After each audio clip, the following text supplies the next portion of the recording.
Here, you're pricing senior citizens that are on fixed income. Now, I have the income, I can pay the stupid tax. I get mad about it. But we have people that this is literally driving them out of their home. It's also making home ownership incredibly difficult for the young talent that we just talked about. We started to win talent back here, the brain drain, right? We are actually have Omaha is one of the best cities for young Americans to come to for viability, jobs, and income they can earn, house of living. This is hurting that, and we need to get it fixed.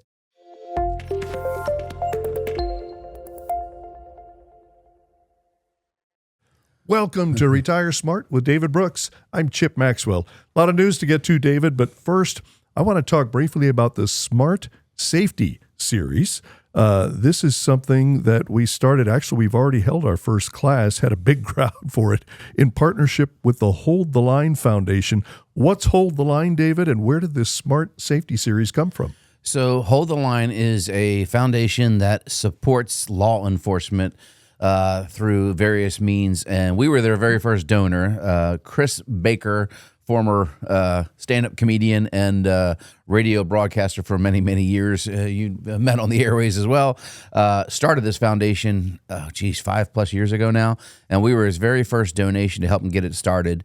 He and I both have a belief that we need to support our law enforcement. My father's a retired police officer from Baltimore. And, so it's just something near and dear to my heart, but they help especially a lot of rural communities. Anyway, so through my connection with Chris and all the conversations, he and I have breakfast actually quite often, we started talking about, hey, he would like to start helping do more of an educational series, and we offered up our location and offered to promote them for him. And our first one was a smashing success, right? And so about 50 people in it. When we have to move the tables out and just use chairs in our meeting space we know we've got a big crowd. So we're going to have another one. And unfortunately, the last one literally happened a week before we had some political violence happen in our country with the Charlie Kirk assassination, unfortunately. So I think it's very important that people pay attention, and this class is fantastic. We're going to have Mr. Thrasher in here to talk about that, but it's like, trust your gut. Understand how to be aware in your surroundings. Very important information for people. If you're out and about, like we support parades, it's the reality of the world today. You need to be aware of your surroundings. Even if you're going to an athletic event or a parade or a concert, you're going to be in big crowds. How do you handle if unfortunate circumstances pop up? So I think this was really well received by our clients. So, and again, this is open to anyone listening to the show. You just need to register. We'll get you that information later. Yeah, listen during the breaks. Actually, listen during the second segment. Trevor Thrasher, the presenter, is going to join us for today's show, give you more details, including time and place for urban safety survival. Trust your gut. All right, into the news we go, David. Well, normally, the first Friday of the month, the Federal Bureau of Labor Statistics publishes a jobs number for the previous month. But we're not in normal times. We're in a government shutdown, so there was no official proclamation from the Bureau of Labor Statistics last week. But we do have this headline from Fox Business, David. The September jobs report is delayed by the government shutdown. What was it expected to show? And according to Fox Business, 55,000 jobs. Now, we have many resources for data and economic modeling and so forth. Does that track with our analysis, 55,000? No, we're pacing at about 17,000 real jobs a month. Oh my goodness, less than half. Yeah. About a third. Which is it can be scary, right? We've talked about it with the population that we have in our country. We're looking for about 250,000 jobs created every month to continue to grow the GDP, grow the economic base, grow the economy, et cetera. But you go through these peaks and valleys where you'll have massive growth above those numbers, and we're in one of those times now where we're really in contraction in the job market, and that's due to the revisions and the way this data is presented. So again, are we really missing the data? No, because like you said, we have access to macro data from multiple sources, which are part of the inputs that give the BLS and some of the data you'll get from the government anyway. So our accurate estimates are usually pretty spot on, especially when you take out the revisions that come later. So we've lost 2 million jobs in the last 2 years due to revisions alone. That's more than any of the jobs created. So we haven't created a job in a very long time. What is interesting in the data is American-born workers have really received 100% of the jobs that have been created in the last 12 months, where foreign-born workers are negative almost 3 million jobs. So bottom line, though, whether they're American-born or foreign-born, that's somebody who's not earning a paycheck, who's not spending that money in the economy, and that is not a good sign for retail sales, for restaurants, et cetera. Without income, nobody's going to be able to spend any money. So it is of concern. Well, and if you just look at the job chart, that's when in the article, I don't think we have it on the screen, but you can just see a trend line sloping down, right? Well, actually, the next item we have in our lineup right here is a chart you sent to the team from ADP Research. Companies in U.S. reduce payrolls for a second month. Yeah, so the economy is tightening up. Companies are not spending on hiring. The amount of open jobs is now the lowest it's been in a very long time. There are now less job openings than job seekers. We haven't had that flip in a long time. So the one thing I would tell you is if you have a job, in the last 3 or 4 years, a lot of people were job hopping for the simple purpose of trying to get themselves a raise. And we just had statistical data come out. People that stay their employer have averaged an annual raise in the last 12 months of about 4.2%. People that switch jobs, it was about 6%. However, people that switch jobs are the first ones getting cut from these jobs. So maybe chasing a 2% increase in your annual pay may not be a safety, as good as it turns out if that job ends up getting eliminated, because when companies decide during economic downturns to cut people, they typically cut the most recent hires. So better go with the bird in the hand rather than two in the bush. And just, I would tell people to pay attention because employers are looking to cut costs. And so make yourself indispensable. That's the first thing I tell every college kid. I'm like, look, how do you make yourself indispensable for the company you work for? That's how you provide value to that company, and you will be amazed how income follows in just that mantra, Well, that government shutdown has continued on into, it looks like a second week. Now, you sent this item, David, from Forbes. I'm chuckling because, well, I'll just read the headline. Spain has no government for 10 months. Economy grows, unemployment falls to 18.9%. Now, 18.9% here would be red alert, but for Spain, it was relatively good news. But no government for 10 months there. And yeah, it's amazing. Working. So the idea that you get the government out of the way and the economy will grow is a very real reality. Now, this government shutdown is boiled down to really one thing. Healthcare, right? Should we continue to subsidize? And there was, I think it was Senator Chris Murphy, Democratic senator, who tweeted, a couple in my marketplace that's making $90,000 a year, their insurance premiums are going to go up $25,000 if we don't put these subsidies in. So I'm like, wait a minute. So you have an American worker earning $90,000 and they should get subsidies from the federal government to buy their health care? See, that's the whole problem with this. Get the government the heck out of the way. Get them out of healthcare. I put a chart up on this show, I don't know, probably 2 months ago, showing products over the last 30 years, the cost of products. With government involvement. Yeah, the only two products that went up in costs were college education and healthcare. The two areas the government has its fingers in, intertwined, aggressively. Get out of the way, and the costs will come down. Because you see, I have my next door neighbor's a doctor. I have lots of great friends that are doctors. We have lots of clients that are doctors. Doctors go into that not necessarily because they're going to make a lot of money, because they feel called to do it. It's how they want to serve their clients. Well, the market sets the price of what they get paid, but we have all these middlemen, insurance coders, and billing things that inflate the prices, and then the government subsidizes the insurance carriers. Well, of course they're going to mark their price up. It's just like car vendors, right? Ford, hey, we're going to put a $7,500 tax credit on EV. Guess what happened the next day? Their electric vehicles went up $10,000 in MSRP because the government gave them free money. I think the Tesla was playing the same game for a while, too. Why wouldn't you as a company, though? Yeah. If you know people have that money in their pockets, good. Get the government out of the way. They shouldn't be in healthcare in any way, shape, or form. Let me just ask you this before we move off this topic. You said last week that you thought that the shutdown was just political theater. Is that still your view? Yeah, they're just arguing over semantics on how the dollars that are doled out. It's illegal for illegal immigrants to get health care. However, how do we disperse money when it comes to the health care in Medicare and Medicaid? We give it to the state, and then the state can do what it wants with the money. And that money has been proven to be going to multiple illegal immigrants. Whether that's right or wrong, I'm not here to give any political opinion on that, but that's what's happening, and that's where they're holding the line, and that's the difference. And so, we'll see where this ends up, but the next stop is the subsidies that are the Democrats are asking for. Will the Republicans compromise, give them something? I don't know. The reality is this shutdown, we'll see how long it lasts, but it depends on what channel you watch, who's winning and who owns the shutdown, right? Yeah. Is it the Schumer shutdown or is it Trump's the Trump fault? shutdown, right? Yeah. All right. Well, we'll see how the drama plays out on Capitol Hill. Meanwhile, at the grassroots level, David, you shared with the team a chart showing consumer sentiment. And there's some strange dichotomy at play here because the sentiment is cratering like it hasn't in about a half a century, but it doesn't necessarily reflect what's happening in the economy. Right. Consumer sentiment measures where you and I as consumers, when we're surveyed, the University of Michigan has done this for years, where we think the economy is going to be basically looking out about 12 months from now. And it's very negative, right? Because people are bombarded with the negative news, et cetera.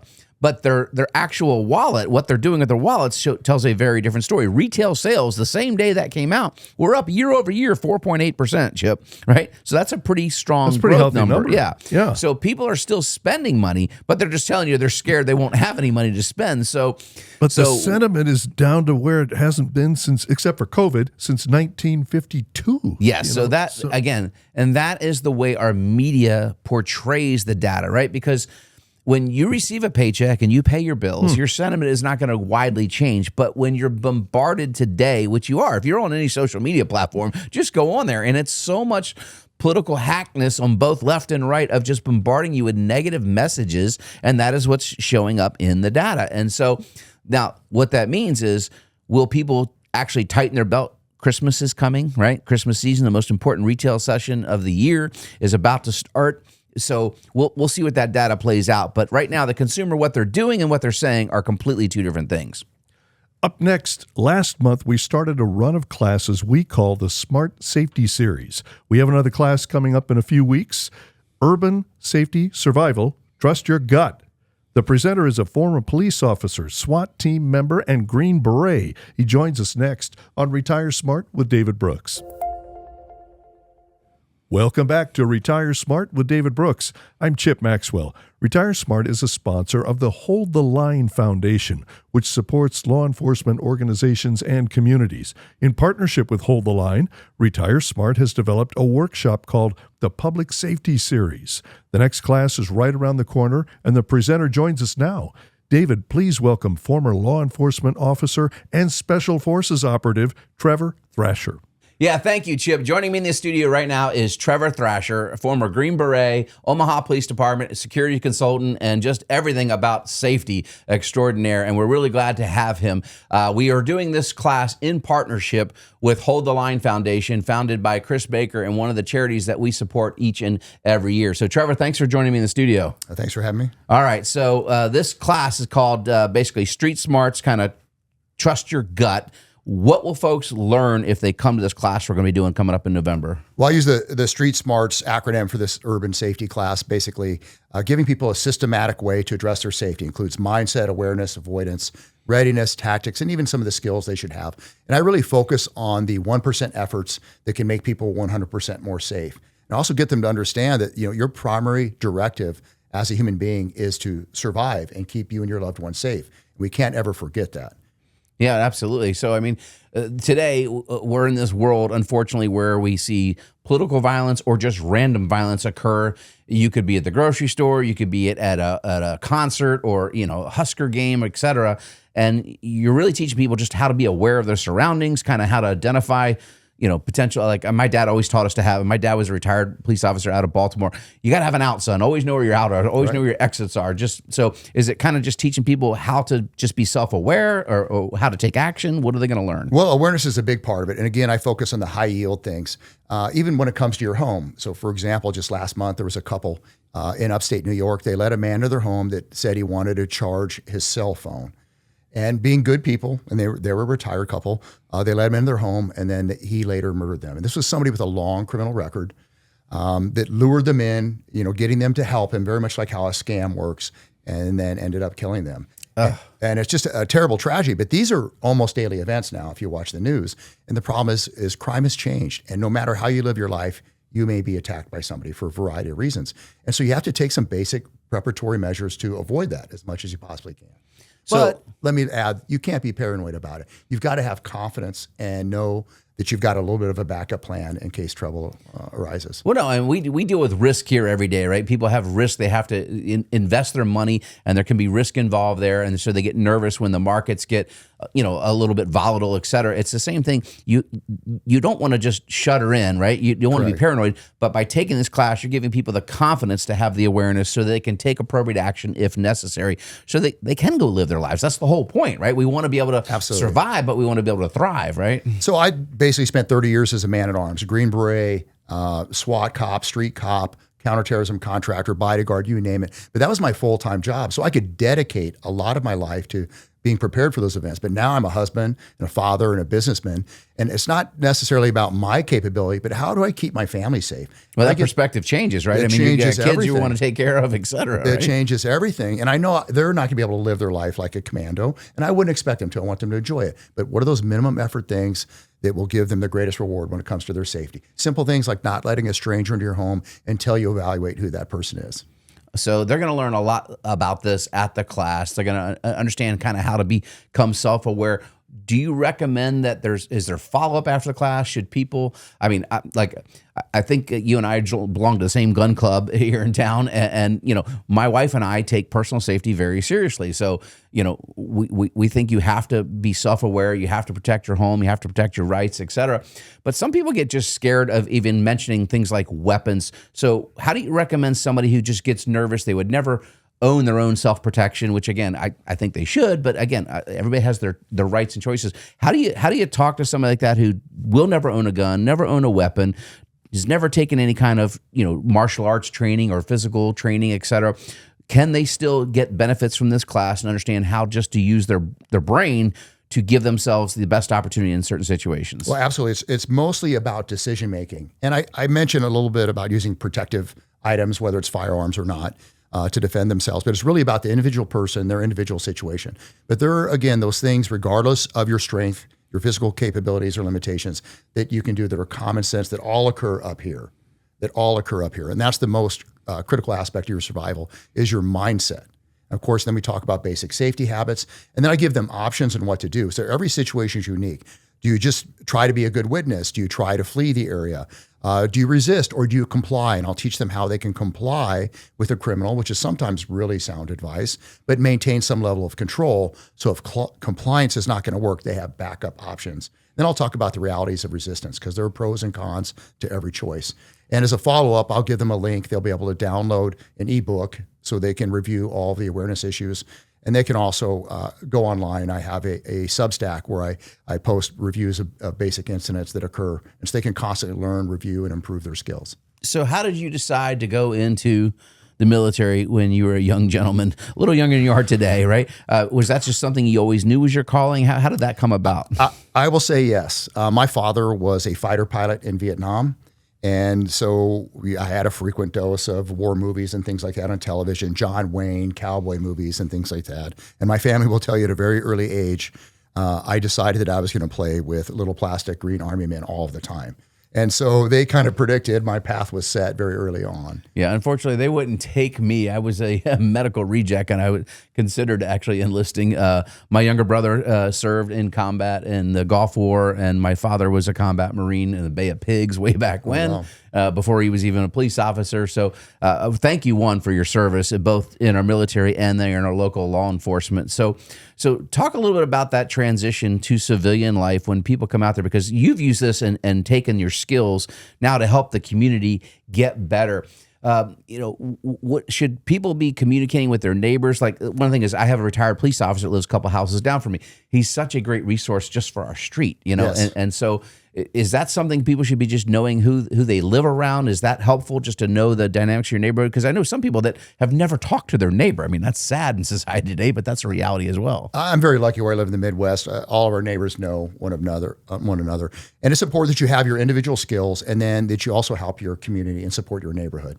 So stronger families, stronger people make stronger communities. And that's really what we want. We want resilient communities who can protect themselves from crime. And you've got to understand, it's very difficult as far as law enforcement today.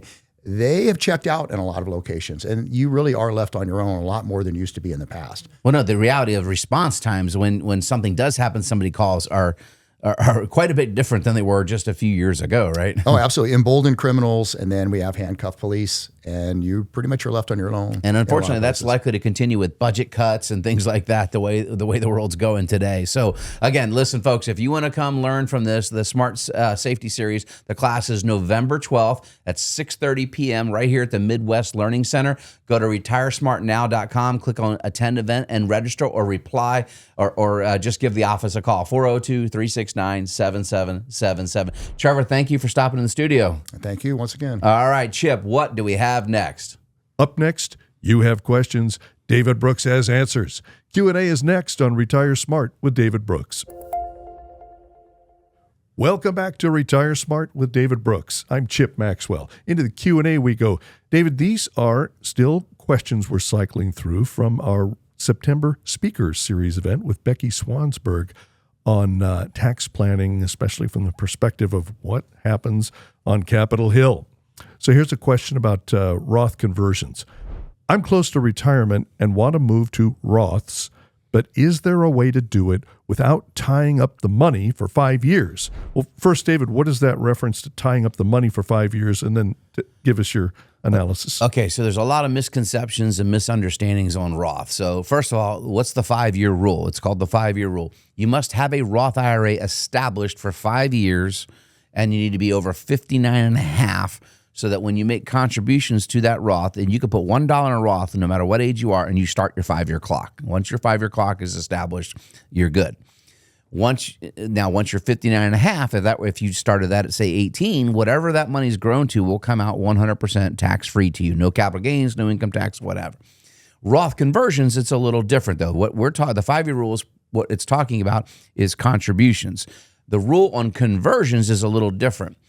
If you are over 59 and a half, you've met the qualifying age, and you convert a Roth and open a Roth today, Chip, but we're converting an existing IRA or 401k to a Roth, the 5-year rule only exists on the gains from that point forward. In other words, what you deposit in the account, any interest that it earns, dividends it earns, or capital gains it earns, they have to stay in the account for 5 years. The capital that you converted in there is free and clear Immediate day access? one. Absolutely, if you're over 59 and a half. All right. So again, this is what people get confused on. There is no real 5-year lockup if you're really close to retirement and you're already over 59 and a half years of age. We just need to make sure we're explaining that, or whoever you're working with is explaining that to you properly. Now, typically, it's the last money we're going to want clients to pull out of that account, though. We want to make sure we understand that, because if it's going to start compounding tax-free, why would you want to interrupt that? Yeah. So what you would do is typically work with a competent professional. We have software that dials this right into the dollar amount to show you how much you can move over and how much you could still be spending if you were needing to take withdrawals out of the taxable side for your income. And then we slowly get more of those dollars moved over. We don't want to do it all at once. This is going to take typically 6 to 8 years to complete the entire Roth conversion for the average client. The benefit, though, is then there is no RMD later, required minimum distribution, when you attain that age, 73 or 75 today, depending on what year you were born. And there's also, it does not count. It's not Medicare compliant income. It does not trigger Aunt Irma penalties, those Medicare penalties. That's major. That's huge later in life. So really when you're in get your blitzed by 80s, that. if you're needing to take higher withdrawals to keep up with the cost of living and health care and long-term care and all that, those dollars will still come out tax-free, but will not get you in increase trouble your with Medicare Medicare premiums or make you pay more tax on Social Security. There's multiple benefits. Find out you'd be a great candidate for our report card, which we will do the calculation for you complimentary. Another question about Roth accounts, David. This is about Roth risks. You have a lot to say about the benefits of a Roth IRA. What are the risks? Well, the risks are somehow, way, shape, or form, you go to a substantially lower tax bracket in the future. In other words, if you were in the 12% tax bracket today, very common tax bracket for about 80% of Americans, and somehow, if you've got $1 million in that IRA, now I don't know how you're going to do this, but if it were possible that Congress said, you know what, we're not taxing any withdrawals from IRAs ever again, so you could pull that money out at a 0 tax rate in the future, or even a 5% tax rate, well then, you lost. You would lose out if you had converted it. Yeah. However, because of what's called RMDs, and this is what some people say, well, I'll only take out a little bit and I'll keep myself in that bracket. I only need a little supplemental income. No, the government forces you to take out. So if you have $1 million in an IRA and you're 60, by the time you hit RMD age, if you haven't touched that IRA, that would be 75 today, Chip. Another year and a half, you've probably more than doubled that account. Now you're going to have 2.5 million. Your first withdrawal, right? Your first single withdrawal is going to be over $100,000 in that example. You would have to take $100,000 fully taxable income, which now makes all that Social Security tax up to 85% of it, and again would trigger those IRMA penalties we just talked about. Yikes. So there are very little risks to converting money to a Roth. The worst case you do is break even if tax rates stay the same for the rest of your life. So you're saying if your tax bracket in retirement was lower than what it was in your working life. But that almost never happens, for right? us, it's literally single digit. About 6 or 7% of clients, there's opportunity for us to hold off on Roth conversions. Because you pay the tax up front. Well, I'll give you an example. Deal, had a surgeon making about $600,000 is retiring in 2 years. His retirement income is going to be about $180,000 ask. Going to retire on $180,000. Well, that's a different tax bracket, right? When he's earning around $600,000 and his wife earns over $100,000, they are in today the 35% tax bracket. We're going to have them down in a 22 projected percent tax bracket, and that makes sense to hold off on the Roth conversions till then. Still makes sense to fill that tax bucket up, or even 24, and do Roth conversions later.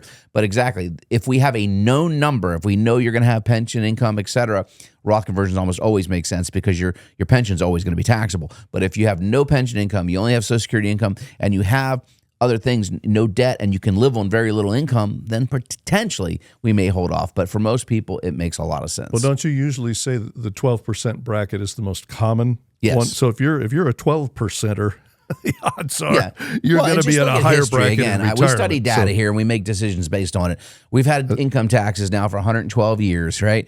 And 12% is historically extremely low for middle-income families, extremely low. 23.8 is the average over the last 113 years. So you're at half the tax rates of nominal rates. Do you believe with $38 trillion in debt, you're going to get a lower tax bracket in your lifetime? If you do, I would like to sell you a oceanfront property in Arizona. As you often say, pay the tax up front on the seed, not later on the harvest when you're taking those distributions. All right, on to the next question, David. This is about DOGE, the Department of Government Efficiency, which is still trundling along even without Elon Musk.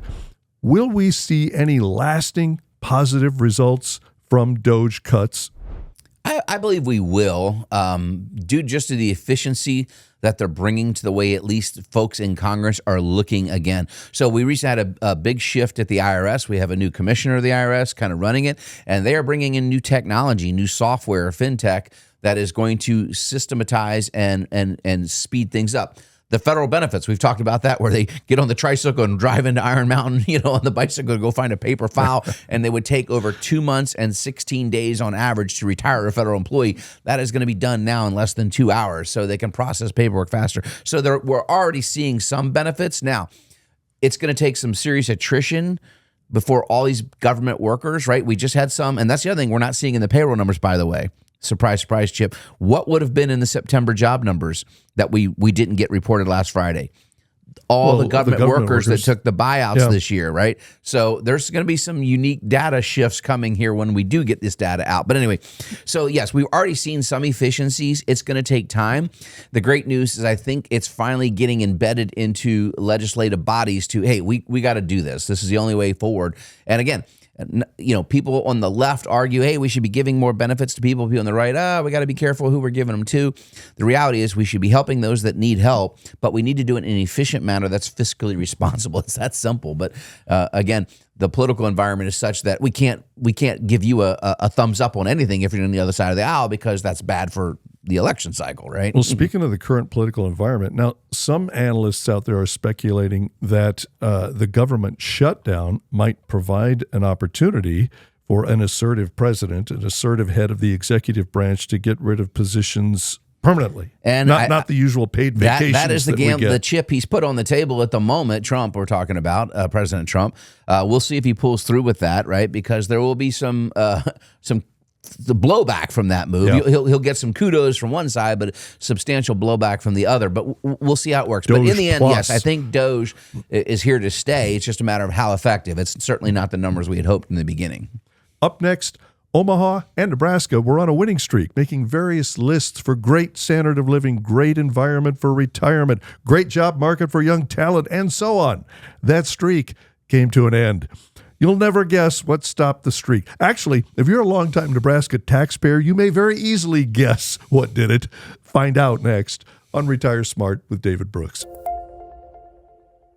Welcome back to Retire Smart with David Brooks. I'm Chip Maxwell. Well, David, I guess it had to happen. We were on such a good roll, Omaha and Nebraska. But this is the headline, and this is a study from the Daily Passport.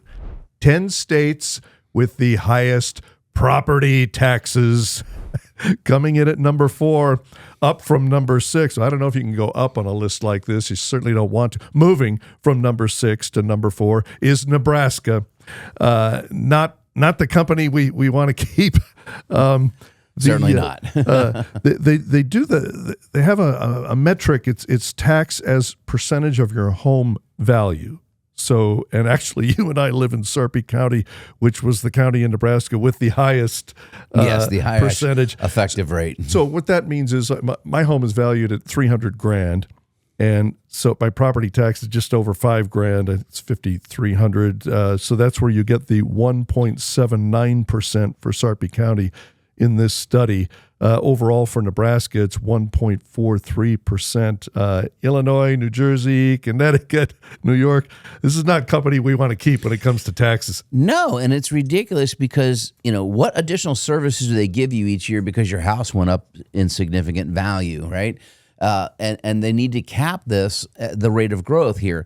And so the politicians look, well, we didn't increase your millage rate. Well, you increased the value. Like my home went up. They took my valuation up over 11% this year. They took it up 9% last year. I purchased my home 6 years ago for about the price you just quoted. My current value is assessed at more than double that today. And so while it's 1.79% of a much higher number, if I take the property taxes now and divide it into what I purchased the home for 6 years ago, Chip, I'm paying 4.26% of the value of the home I bought. Right. So if you divide that into my home, I'm buying my house in 18 years. Yeah. And actually, because it's increasing, it will only take 13 and a half years by the math I've done. So I have to repurchase my house every 13 years. That's ridiculous, right? And we need our legislatures, hello, if you're listening, to get to work. Now, the other thing is, look, we understand property taxes are one of the, I believe they to be unconstitutional, but that's a whole nother argument, right? But it's the way almost every state generates a significant portion of the revenue to run its governments, its local governments. However, most states, like the state of Florida, which I also own property in, full disclosure, what used to be my home state, your valuation is not the market value, which is what we use here. They use an assessed value, which is about 70% of market value. And then there's a caps called Save Our Homes, passed in 2004 in Florida, where you cannot raise the dollar amount, the physical amount somebody has to pay on that house by more than CPI or 3% in a single year, period. So you keep people in their homes. And so here you're pricing senior citizens that are on fixed income. Now I have the income, I can pay the stupid tax. I get mad about it. But we have people that this is literally driving them out of their home. It's also making home ownership incredibly difficult for the young talent that we just talked about. We started to win talent back here, the brain drain, right? We are actually have Omaha is one of the best cities for young Americans to come to for viability, jobs, and income they can earn, house of living. This is hurting that, and we need to get it fixed. Epic tax might be a solution. That's why things like the epic tax keep surfacing in Nebraska. Oh, well, and once people have just fed up, it will blow off top and people will force some kind of significant change. But until it does, the politicians are going to continue to spend your money at will because it's not their money. David, this next item you sent to me, it's from the wealth management website, and my mind immediately raced back 50 years ago when I was a lad in Omaha. I don't know where that voice came from, but the racing, the Exarban racetrack, I think it was one of the top 10 operations in the country. And so there was a legacy here. Well, there is a legacy here for that sport. You have been to the Kentucky Derby. We have some great shots of you and other team members. Was it last year or the year before? At the Kentucky Derby, sipping mint juleps and appropriately costumed. That was a unique and fun experience, magnificent for sure. hats. Yes. But anyway, here's the headline. The One Big Beautiful Bill provides a boon for the racehorse market. Where'd that come from? Well, because racehorses are an investment, right? When you buy a racehorse, that's an investment. And most folks that are going to do that are going to do it actually through an entity. You don't just, when you're buying a thoroughbred or for breeding or for actual racing, you're not buying that in Chip's name. You're buying it, you're going to create, Chip Racing LLC or whatever, and you're going to buy it. And using the rules of depreciation, right, which are allowed, business expenses, and right now you can do 100%, and that's permanent, Chip. Well, guess what?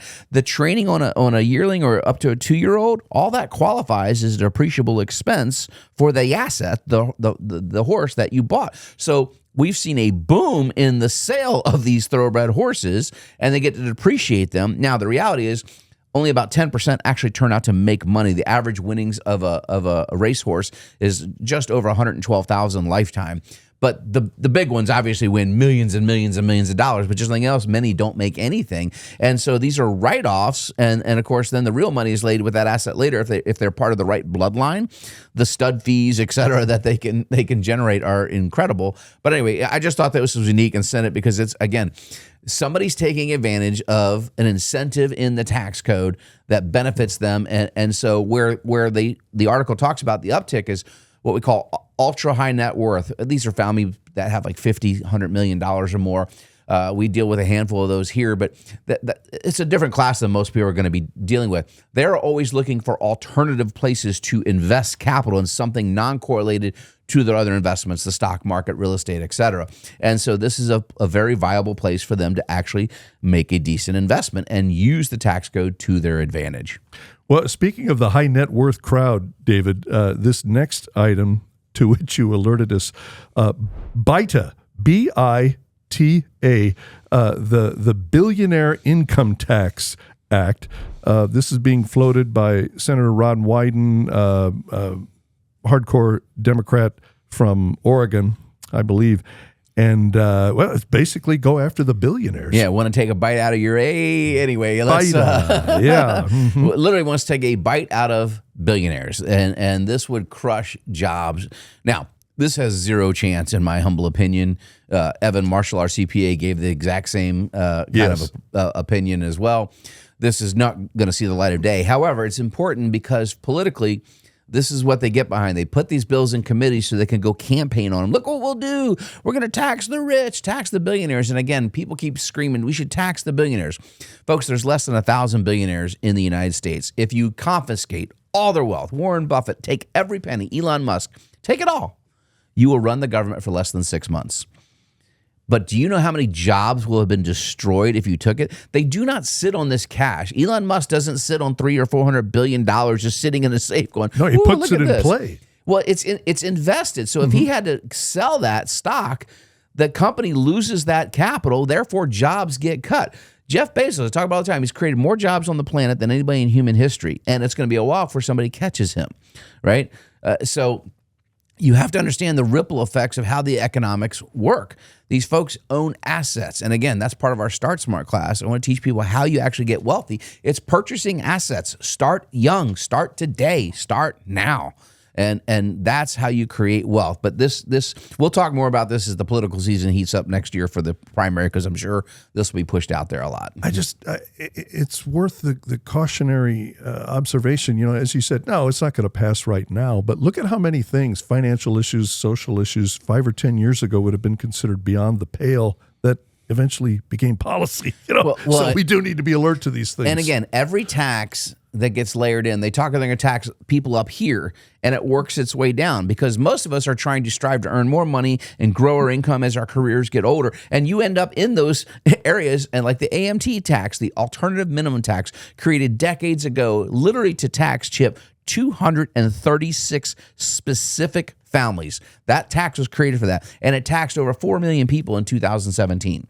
All right, and I was one of them. All right, so these taxes have unintended consequences. Be careful what you wish for, because once they tax them and they run out of that money, Chip, then they have to go down to the next level, and then the next level, and then the next level. A great example of that is right here in Omaha.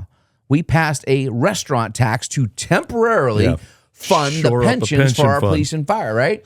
Has that tax gone away? Didn't the time lapse? I'm sorry. And conservatives at the time warned, Maybe wait a somebody minute. can reach out to ex-mayor Stothert and ask, hey, what happened to getting rid of Government's going to that? get used to that revenue stream and isn't going to want to give it Yeah. up. And sure enough, that is how it has played out. David, we're going to squeeze one more in this week. Uncle Warren, the Oracle of Omaha, was at it again. The headline from CNBC is Berkshire Hathaway to buy Occidental's OxyChem for $9.7 billion in Buffett's biggest deal in 3 years.